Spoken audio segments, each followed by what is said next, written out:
Key to the Kingdom is a lightweight fantasy RPG game produced by Waddingtons from 1990 onwards. Available in several markets including the UK and America, where it was released by Golden Games. In Europe, the cover art was actually toned down from the scary UK box by replacing the Demon King with the Wizard of Plenty, who in my opinion looks more sinister and very beardy. Very, very beardy. As with most game box art, America received less than satisfying versions. The game was originally designed by a fine gent by the name of Paul Bennett, himself being inspired by the game Dungeons and Dragons, or should I say uninspired by it. Upon his purchase of D&D, inside the large box, Paul was disappointed to find not much more than an instruction manual shoved in the corner.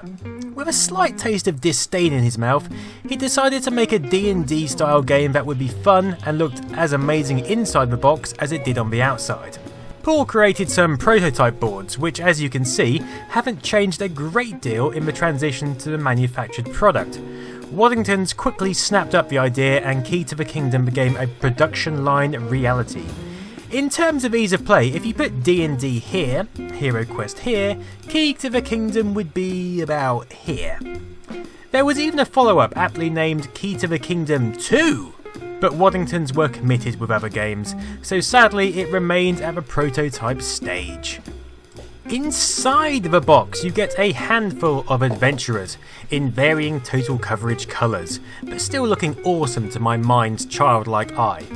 You get a two-piece jigsaw which soon assembles into the main board, you get a die, various cards with epic fantasy names such as the Crown of Glory, and the Ring of Power, and the Chalice. Okay. There's a hefty stack of monster cards as well, such as the unbeatable Voodoo Spectre or the Cantankerous Gnome. Right. You even get a couple of whirlpools which are listed as included accessories on the game box. The premise of the game is fairly simple and very luck based. This isn't a game for serious fantasy gamers, but then it was never meant to be.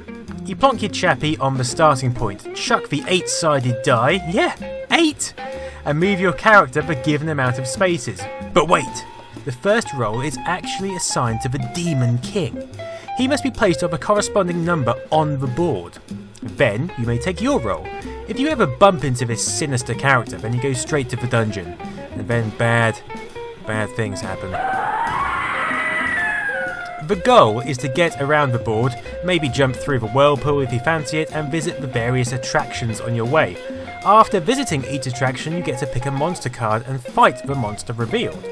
Your inventory cards can help here, as certain creatures have weaknesses, but if you've lost them, you may have to take your chances with a roll of a die. If you win, you get to snatch the treasure inside, if you even want it. You need to collect one piece of treasure and the key to the kingdom, and once you've done this you can haul ass and get the hell out of it, being careful that an opponent doesn't land on your square and steal one of your treasures. This is an aspect Paul himself would even change with hindsight. Instead, his offered solution is a quick game of rock, paper, scissors to win the item, which seems very amicable.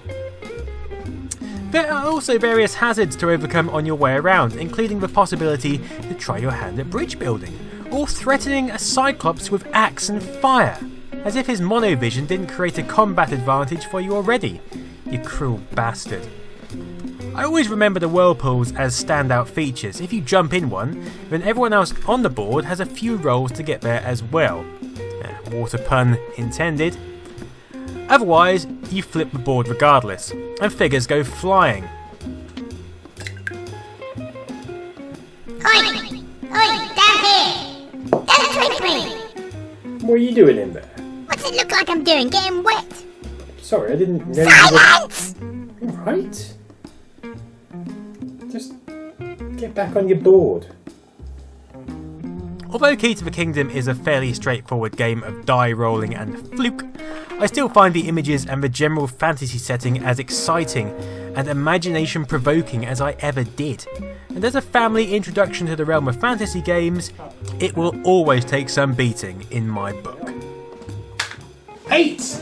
Yes! In your childlike faces! Thank you for watching this retrospective inspection of Key to the Kingdom. I've got many more board games lined up. I've also got a load of other videos of varying quality which I've done in the past, so feel free to dive in. Thank you for watching and good night.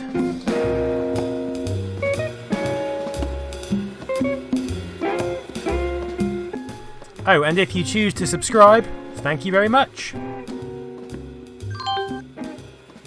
I feel it's worth mentioning that there was actually a Kickstarter campaign that tried to bring the game to mobile platforms a while back. But sadly, it failed. The cantankerous gnome? Really? Don't forget the cantankerous gnome.